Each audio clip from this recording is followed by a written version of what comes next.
Editing is all Mac-based now. I mean, you know, there are programs out there on the PC, but whether you're using Avid or using Final Cut Pro, you're working on a Macintosh. Using a Mac is a little different than using a PC. It's not so much operating the computer as it is sort of tricking it, fooling it, and doing what it is you really want it to do. You kind of have to sneak up on a Mac. I don't feel like I'm operating the Mac so much as I'm just there sharing the Mac experience. And if I can do something useful while the Mac is willing, so much the better. One of the coolest features of the Macintosh is it's really easy to shut down. All you have to do is be using a piece of software and then poof, it goes away. It's gone. It's shut down. You didn't push any buttons. You didn't close. You didn't even save. It's just gone. Unless you want to shut down a Mac. Oh, that's a whole other story. I mean, you try to close a program and it locks up, and then you do that funny, what is it, the cloverleaf period thing? These unnatural and ultimately useless interrupt keys. Then nothing moves. Then you push the power button and it won't turn off.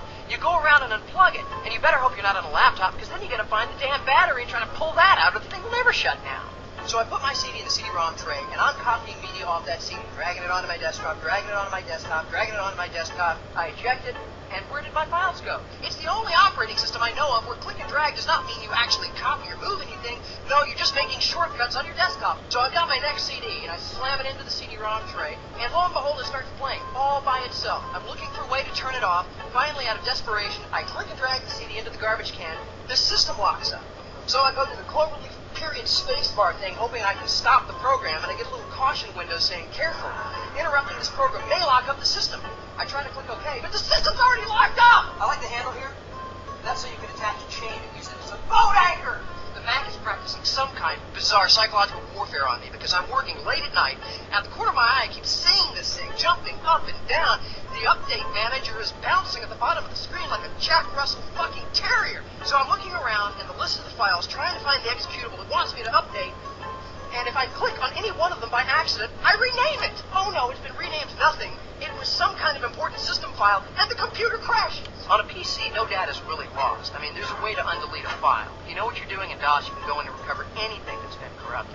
On a Mac, if you lose a file, you run to the store to get a copy of the Mac version of Norton Utilities. You run back only to have Norton go, "You idiot! You own a Macintosh! The file is fucking gone! It's just gone!"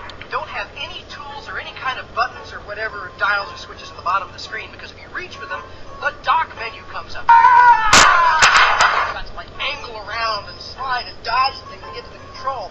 It's kind of like boxing with your computer. I can put it on the bottom, I can put it on the left, I can put it on the right. No, I can't put it on the top.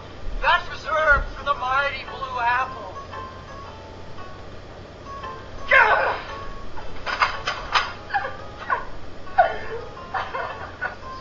My name is Hunter Kressel. I'm an editor, and I cut together everything you saw tonight on a Macintosh.